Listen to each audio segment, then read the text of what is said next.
Hello there, listeners. Here is Maya speaking from my humble little tent in Kiev. It's been a while since I recorded to the podcast for the last time. Um, hmm, There are dogs barking at the background. I don't know if you can hear it. Um, Sorry for that. They are barking for a while. I was trying to wait for them to stop, but they don't really stop. Let's just hope they will stop mm, sometime, maybe soon. um, yeah, the thing is, I haven't recorded for quite a long time to the podcast, and now I feel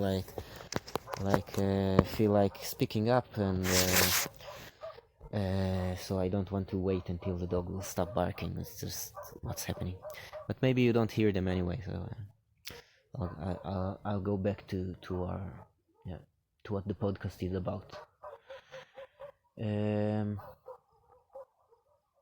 Even though the podcast is also about that, actually, I think when I started this podcast, I was thinking just to speak generally about my life that are happen to be in a war zone right now. So, well, this is a part of my life. The dog are barking. It's because wild pigs are running around and the dogs are barking at them. Um, yeah. It's nice, I guess. I'm close to nature. I like the wild pigs better than the dogs, actually, um, and I'm very happy to live by them, even though I don't know, they trashed down my plants. But whatever, this is like wild nature, and I'm proud and happy to be close to that. Um, Anyway, um, um, what the podcast is usually about is politics and war and war experience and stuff. So I can tell that yes, I came back home after a weekend of traveling for work to do some hiking with the children and stuff. And while I was gone, there was bombs because Israel killed one of Hezbollah's like main commanders or something. So there was like special kind of bombing, and it got all the way to my village. And for the first time, a piece of bomb felt in my village. That's a thing, I guess. And generally, it's a thing. The whole thing with pieces of bomb that falling down from the skies. I think maybe listeners from outside of Israel that didn't experience war imagine that either the rocket hit or it doesn't, but it's not exactly like that, because even if they explode it in air, which usually they do, and they also did yesterday, 2 days ago, something. So the pieces of the missiles are like giant pieces of metal, and they're just falling down. It's a whole interesting, I guess, and terrible experience for people in Israel. In the generally, I think, but especially in this like half a year war that we're having, that pieces of metal are falling from the sky sometimes. You know, it can break your car, it can break your house, it can break your head. It's giant pieces of metal falling from the sky. Generally, this is the reason you're supposed to stay in a safe place for 10 minutes after the explosion, because you see sometimes it's explode and it can fly up, and then it can take it a while until it's falling down. It's like a giant piece of metal falling from the very high sky, and it's like, wow. So one of those pieces of metal fell in my village for the first time, or at least for the first time in this war. I'm not sure. It's felt in someone's yard. It didn't broke anything, I think. It didn't seem to broke anything. No one got hurt. I'm sure I would have known if someone would have been hurt. And it was like the edge of the missile, and they said that it was actually probably a part of the missile that the IDF shoot to destroy the Hezbollah bomb in the air. So that's a thing that happened. And also in that day there was like a few bombs falling around and alarms and stuff. So when I came back to the village, it seems that people had a certain experience here while I was gone. A scary experience, a disturbing experience, a dangerous experience. So that was a thing.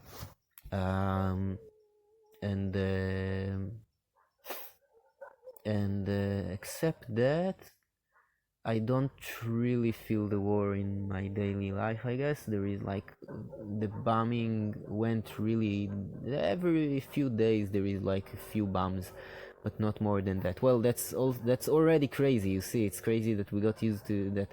That I'm saying, yeah, it's like almost quiet. Only every few days there is a few bombs. That's how I feel. It's actually, and yeah, so maybe that's another reason that I didn't record for a long time to the podcast, because the war was like kind of melt down, I guess, into my routine, which is, I think, a terrible thing actually. Yeah, it is. And another reason I think that I haven't recorded for the podcast for a while is that I start writing a science fiction story, and it's kind of like took my attention. And I think I like subconsciously got the inspiration to do that, or like half subconsciously maybe, from a lecture, or not a lecture, an interview actually, an interview that I heard with an activist, a political activist named Yenon Maoz. And now I want to take this stage of the podcast to recommend everyone to listen to Yenon Maoz. I think I never recommend specifically to listen to someone specifically in the podcast. Maybe I did, but I don't think, at least not many times, and it's been like many episodes. Listen to Yenon Maoz. He's like, wow, that's like I don't know, he gave me inspiration. He gave me inspiration by speaking. What he's saying basically is that you find it wrong to put your attention on what's wrong now. As this is like my interpretation, I guess, in a way. And so he find it wrong to put the attention on what's wrong now, and put your attention on how you dream in positively that things will turn up like, and then like create a vision, and then speak up this vision, and promote to political positions people that are speaking up similar visions, or your vision, or yourself, yeah, also with a vision of hope. He's speaking a lot about hope. How do you bring hope to the... And yeah, as you can imagine, he's a very, very, very, very pro-peace and peaceful person, speaking about forgiveness in many levels, as a important stage in a process, and listening and togetherness, and just listen to the Yenon Maoz.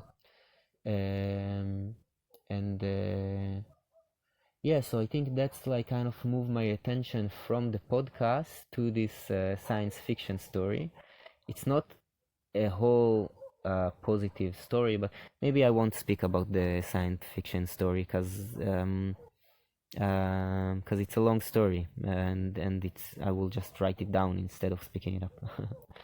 But I was doing that, and yeah, maybe here in the podcast I can think about actually what is my vision, and I think I did.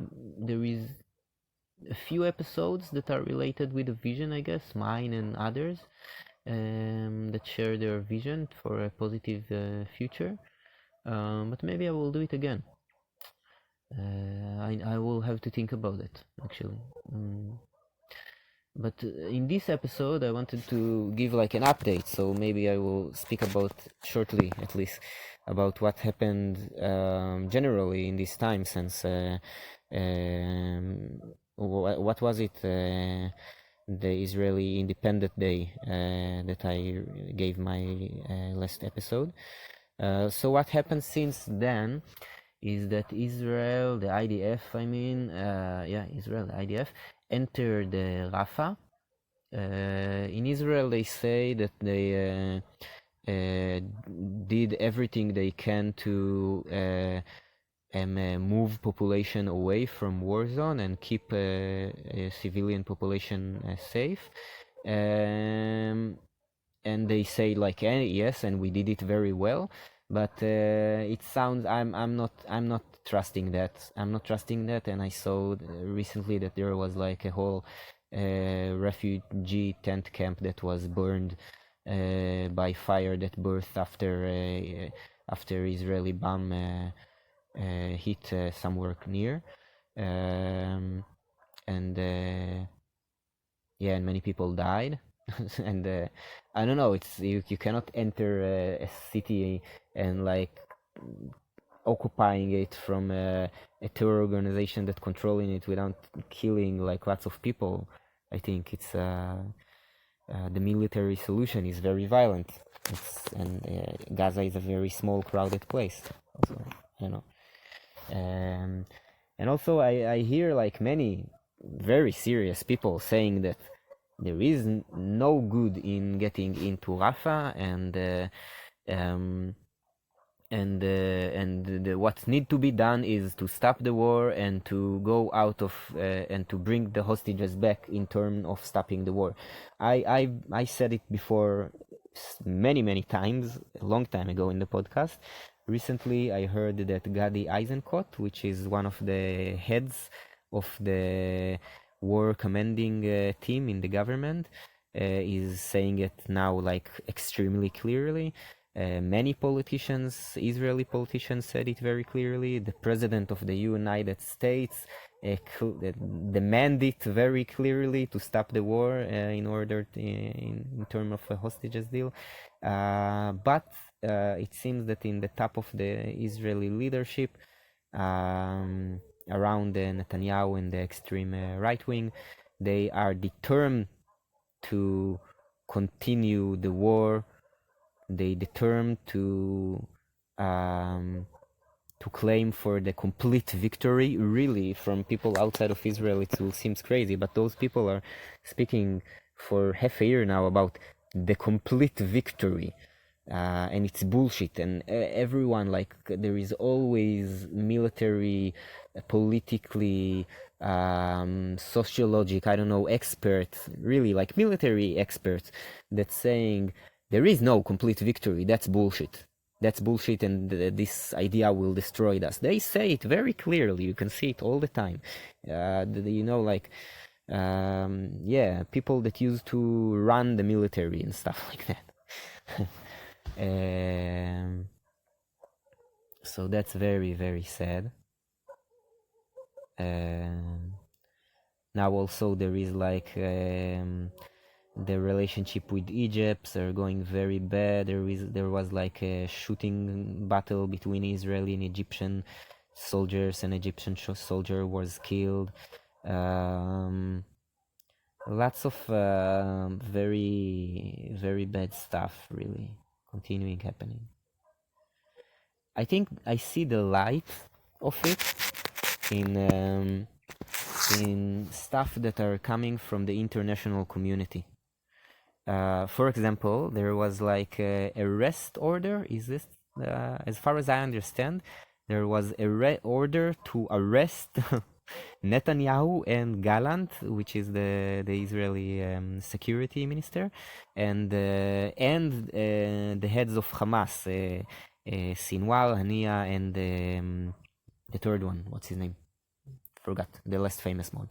So all of those five are called to be arrested, as far as I understand, or maybe they just say that maybe they will call to arrest them by the Hague Court of Justice, is it? Or yeah, is it the Hague Court for Justice something?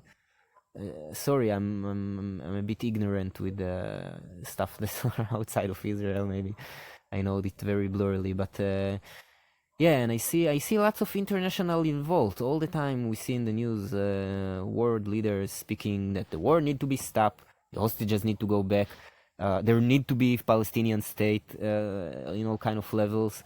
There need to be. I heard actually. I think one of the most beautiful thing that I heard someone said, it was this person Karim something. He's the like the he's the one that is like uh, taking out the order, like creating the order to arrest those people in the Hague Court, the Hague International Court for Justice, could it be? Sorry, maybe I'm not saying the name right. Anyway, what this guy said is that he's see himself obligated to justice and to keep a law, an international law, that is valued to all humans, because all humans are equal in their importantness. So simple, right? It's so simple, but in Israel, he's like counted as like the devil for the Israeli leadership, and I guess also for the Hamas leadership, because he want to arrest them as well. Uh, so yeah, just this idea that I hope that is common around the world. Maybe I misunderstand, but I hope that this idea is more accepted outside of Israel, that all humans are equal, or all souls, and you should take care to all human need, and if there is justice need to be done, or someone need to be protected, all humans are deserve to be protected equally. All humans deserve to live, to be happy, to be free equally. And firstly, just to be protected equally. Speaking about Israeli people and speaking about Gazan people. And in Israel, this is like really, really counted like extremely left-wing, like traitor stuff to say, I guess, in a way. Just the idea that wow, it's becoming a long episode. I will make another one. So yeah.